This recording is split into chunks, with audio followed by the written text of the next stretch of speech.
I heard someone say that this is like the biggest village in the world. Oh, lad, yeah. Oh, yeah, London, yeah, it's a great place, but no one looks after each other. Liverpool, lad, everyone looks after each other. Aqui a identidade é tão forte que eles preferem falar que são de Liverpool e não da Inglaterra. There is definitely a class system in the UK. I was brought up being told the rest of the country doesn't really like you. A cidade de Liverpool sofreu muito nas mãos do governo por décadas, mas também aprendeu a se voltar contra ele. I honestly have never met a person from Liverpool who has got a good word to say about Margaret Thatcher. This part of the country won't be told what to do. O PELEJA veio para Liverpool para tentar entender por que essa cidade odeia tanto o centro de Londres e odeia tanto um jornal em específico. If you read the Sun, the newspaper, that'll never get sold in this city.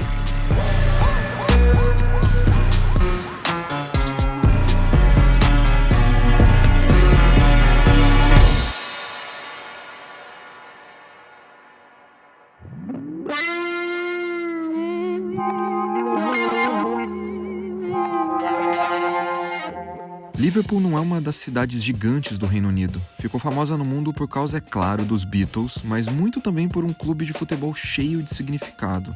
Historicamente dona de um dos principais portos da Europa, a cidade, quase toda industrial, formou uma base de moradores operários, e a classe trabalhadora sempre tentou ao máximo decidir os rumos que queria tomar. Uma das coisas que eu mais gosto de fazer no PELEJA é ir conversar com os locais, com quem mora no lugar, e ouvir a perspectiva de quem nasceu ou vive em Liverpool vai ajudar a entender por que na verdade esse lugar tem uma identidade tão única e diferente de tudo que eu vi andando pela Inglaterra.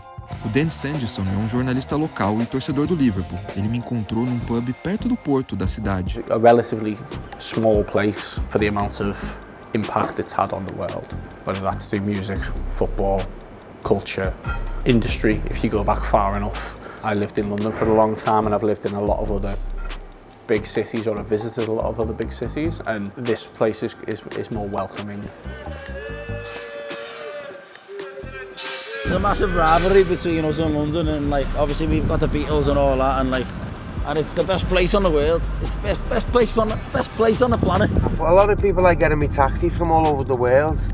You've got nothing but good things to say about Liverpool. Say we're very nice people as well, easy to get on with, good sense of humour, funny. I heard someone say that this is like the biggest village in the world. Oh, lad, yeah.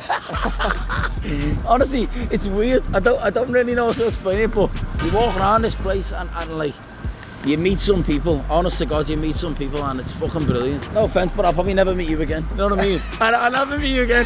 And like you just disappear, and he'll disappear, and all that. But all these people will disappear, and it's fucking brilliant. I think the people want, because of its history as a port, it wants to find out who you are and what you're doing here, and please come in and sit down and have a beer and talk to us about it, and let's figure out how you fit into this place. Oh yeah, London, yeah, it's a great place, but no one looks after each other. Liverpool, lad, everyone looks after each other. You come here and you go, come on lad, let's have a pint, you know what I mean? Yeah, you know what I mean? Let's have a pint over there, I mean. You had the pint yet? Yeah, right now? No. Come on, we'll have a pint over there. Come on, lads. We have to make more shots around. Fuck off. Come on, we'll have a pint. Hey, come on, we'll have a pint. Yeah, let's go. Yeah, we'll have a pint, come on. It can be a hard city at times, but it's also a very warm city in terms of the people, not the weather.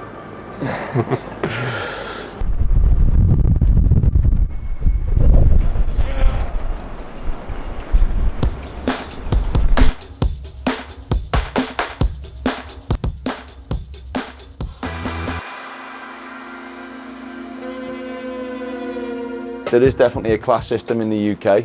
Working class people find it harder to rise to the top than some people who are born into a privileged situation. I was brought up being told the rest of the country doesn't really like you, and there is an element of truth to that.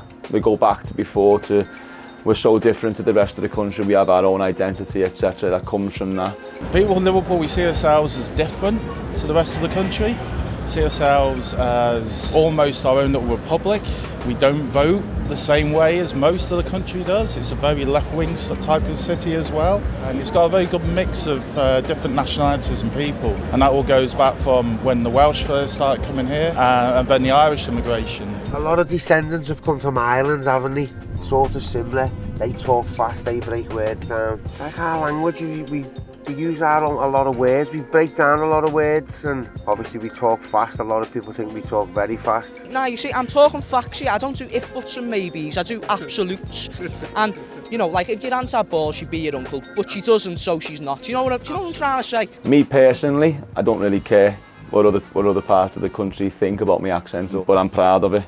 Quem nasce e vive em Liverpool é chamado de Scouse, e existe um orgulho gigante do Scouser em ser reconhecido dessa forma, seja por conta de toda essa identidade e cultura local, seja para se reafirmar em questões que os separam do resto da Inglaterra, principalmente que os separam do governo.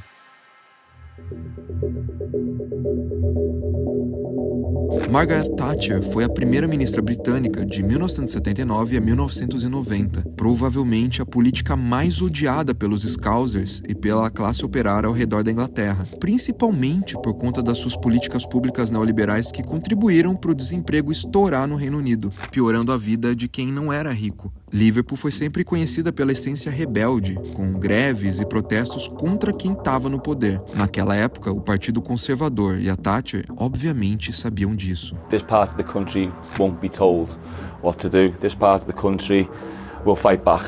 One of Thatcher's cabinet had kind of given up on this rebel city that wouldn't listen to Tory rule and wasn't really going along with the party line as much of the rest of the country was. So they just basically said, we'll put them into managed decline, we'll abandon the city, we'll stop giving it money, we'll let them fend for themselves. That when she tried to put us down, we wouldn't be put down, we stood up and we fought back, and I think that's the reason why the city doesn't like the Conservative government. And during the 1980s, Liverpool was kind of, as much of the UK was in incredible poverty already before they'd even considered doing that. So, you know, there'd been a long, torturous relationship between Liverpudlians and the establishment before that, but that was sort of the final nail in the coffin, was the way that we were treated during that era. Is like, you're not even part of the UK, we're not even going to look after you. And I think if you speak to a lot of Scousers now, they've kind of flipped that on their head and gone, yeah, okay, we're not, well, fine, we're not. Why should we take part in all of your traditions and all of the things that you hold dear if you were ready to let us go? I honestly have never met a person from Liverpool who has got a good word to say about Margaret Thatcher. She ruined everything. Yeah, we're going to have a party, we're going to have a party.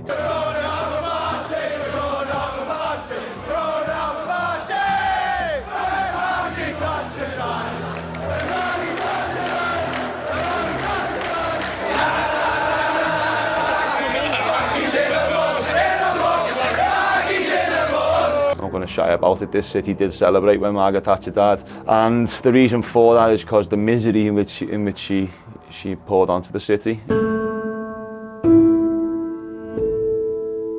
Esse abandono da cidade de Liverpool por parte do governo foi sentido pela população, mas foi em 1989 que o ódio dos Scousers a Thatcher chegou no ápice. Na semifinal de uma das Copas da Inglaterra, Liverpool e Nottingham Forest se enfrentavam no estádio neutro, em Hillsborough. Em poucos minutos depois do início, a polícia pede para o árbitro que pare o jogo. Torcedores do Liverpool eram pisoteados e amassados nas grades atrás de um dos gols. Pânico, pessoas tentando pular para fora do estádio, superlotação.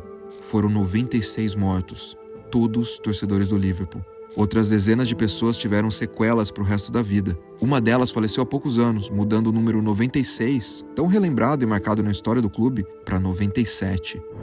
Oh yeah, I was only a kid. I was 11 years of age. I can remember watching the game. I know a lot of people who was actually at the match. I know a family who lost a son at the match. Yeah, really sad day. Even to this day, it'll never leave the city. That, you know what I mean? I'm 35 years old, so as a Liverpool fan, I'm as old as the disaster. I've grown up with the loss of those people being part of the identity of being a Liverpool fan. More so than wearing red, more so than knowing the words to "You Never Walk Alone," more so than going to the game. I think it's the most important part of our identity. If you don't acknowledge that and you don't understand that, then you don't really understand who we are or who we have been for the last 35 years. It brought us a lot closer. Even Everton and Liverpool, the rival football teams, but Everton lost a lot of family in that. Por onde eu ando na cidade, existe uma referência ao desastre, uma lembrança ao número 96 ou ao número 97. Junto com essas referências, o sentimento em comum de raiva e injustiça. It was a horrible, horrible accident that was caused by police ineptitude, but what made it worse was the fact that the government and the establishment tried to hide it and not acknowledge it and blamed it on Liverpool fans. And the right-wing press at the time, including that paper, I won't say its name, made up horrible, horrible lies about the whole day. If you read The Sun, the newspaper, that'll never get sold in this city. No shops will sell that paper because of the stuff they put in the paper. Nobody in this city will ever buy that newspaper, and it builds again the case as to why we feel it's us against the world, because the media didn't support us, the government didn't support us, in fact they blamed us. Next question, Anthony. I don't talk with the sun anymore. Sorry, I don't speak with the sun anymore. It was a city that hadn't voted Conservative for a long time. That, you know, despite its roots in kind of trade and being England's second city hundreds of years earlier, by this time in the 1980s, Liverpool was at odds with Britain and the government. And I think if you spoke to anyone who had been around top flight football in the mid to late 1980s, they'd tell you that this disaster was waiting to happen, especially at Hillsborough. There'd been a near fatal crush the year before. People had expressed worries about that stand and how it was policed, etc. But the government couldn't acknowledge that because football fans, and especially Liverpoolian football fans, were kind of persona non grata. After the disaster, there was kind of a cohesive attempt from the government, South Yorkshire Police, and the Sun newspaper to say, well, that must have been Liverpool's fault. Revoltado com o que estava rolando, um acadêmico torcedor do Liverpool começou a fazer suas próprias investigações para desmascarar a polícia, o governo e os jornais como o The Sun. Ele se tornou uma das figuras mais importantes da história dessa cidade. O professor Phil topou falar comigo na frente do memorial criado no centro de Liverpool. A year after I wrote the first report, Hillsborough and After, which explained from the fans' perspective how they'd been treated, and it was appalling because the police had said the fans arrived late at the stadium, that they'd been violent, that they were drunk, and that they were uncontrollable. And now, from all of the reports that I'd heard in my home city here in Liverpool, when people came home, I knew that was false. In 1995, when the state had not prosecuted anybody, but were trying still to blame the fans, the inquest had found that it was an accident, an accidental death.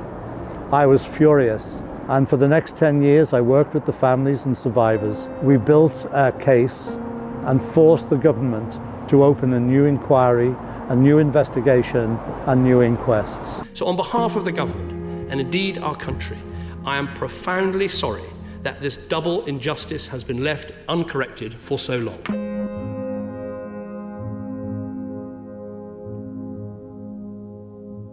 But the saddest thing of it all is that still no police officers, no one in authority, none of the local authorities, nobody has been held accountable in a criminal court. The only people that are punished for is the families and the lives of the people that have lost their lives and the actual tragedy itself.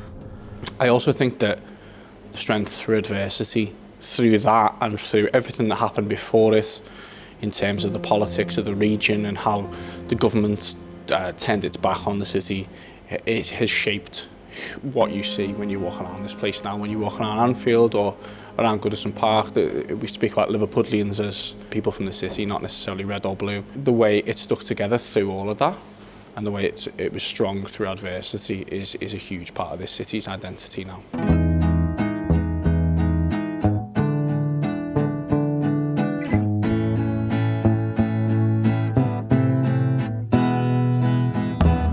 One thing you're most proud of, like being in the city? Yeah, in the city. Mate.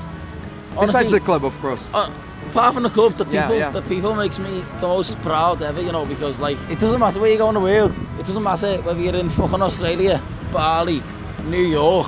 You meet a Scouser and you go, "What's happening, lads? You alright?" And they go, "You alright, lads? Yeah." And you fucking look after each other.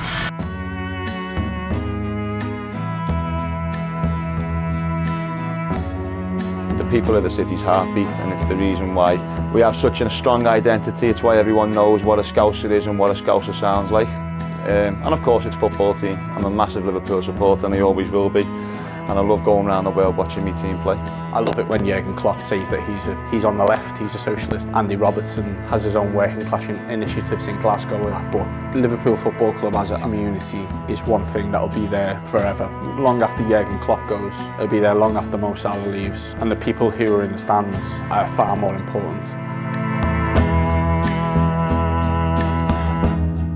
No próximo episódio de Subculturas Inglaterra, o Peleja vai para Manchester, cidade industrial, te mostrar a relação do Manchester City com a música, com a cultura e com o dinheiro.